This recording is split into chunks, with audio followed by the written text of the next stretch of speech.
Alright, so in this video, I'm going to go straight to the reasons why a plane can be heavy and still be able to fly. Now, this is not rocket science, this actually happened, and one of the most important reasons, which is the first, is the sophisticated aircraft design. Now, it's not just all part of it that is sophisticated, but some integral part of this plane are sophisticated or are made in an advanced manner. Now, one of them is the engines. The engines are made to be efficient, they are made to be aerodynamically efficient, they are made to be good, for flight, to be safe and be able to operate in different conditions. They also make the electrical systems to be sophisticated. The hydraulic systems also are made to be sophisticated and to be very good and enable the flight of the plane. Everything adds up to the plane's general efficiency, and of course, if it's able to fly, that is the wonder of the design. Now, another reason is the rigorous testing. Of course, when these planes are built, they have to undergo a lot of tests to ensure that the technology being built is very efficient and safe for flying. Now, could you imagine that wing of the plane could be subjected to a high stress testing? At some extent, they could be bent up to 90 degrees to check if they are going to fracture. And of course, these plane wings are made in such a way that they don't fracture, so that when they are up in the air, they can undergo different kind of stresses from the atmosphere and still maintain their shape without undergoing any deformation. The wings of this plane are tested rigorously.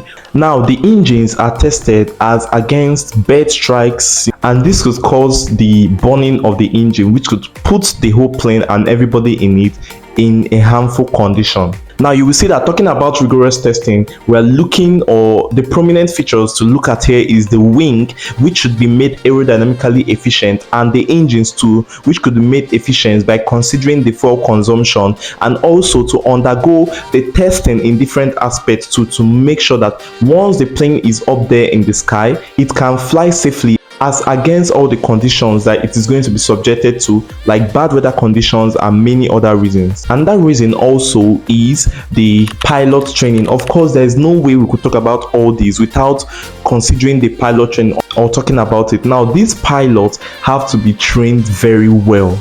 It's not all about putting the plane in a safe condition or making the aircraft design sophisticated. Now, what about these people operating it? They have also to be sophisticated in what they do. They have to make sure that the plane is safely flown, and the only way they make this possible is by undergoing rigorous training too. Now, these pilots in the aviation school are trained using aircraft simulation. Now, this aircraft simulation just helps to put or bring to life what happens in the real situation when a plane is flying, so that the pilot could be able to make decisions and know the next step to take. Of course, nobody wants to be driven by any kind of pilot. Now, once the pilot know what he or she is doing while on the cockpit, the plane could be kept in a safe condition and could fly and land safely. Another reason is the maintenance and inspection. Of course, before planes take off, the plane has to be inspected. Now, there are people who go around the aircraft to ensure that this plane is in a safe condition by visual inspection. They are trained in such a way to make sure that the plane is kept in a safe condition before taking off, so as to avoid all harms that could be encountered from a little fault. Now, because even as little as a bird entering the engines, the massive engines of a plane could be, it could put the whole plane in a harmful condition or in danger. Now, guys, the last reason on my list is keeping to the aircraft regulation, the airline regulation. Now, if the pilot do not keep to the airline regulation, especially when it comes to flying, they should know when to fly or when not to fly. Now, they don't just know that way, they are communicated by the air traffic control.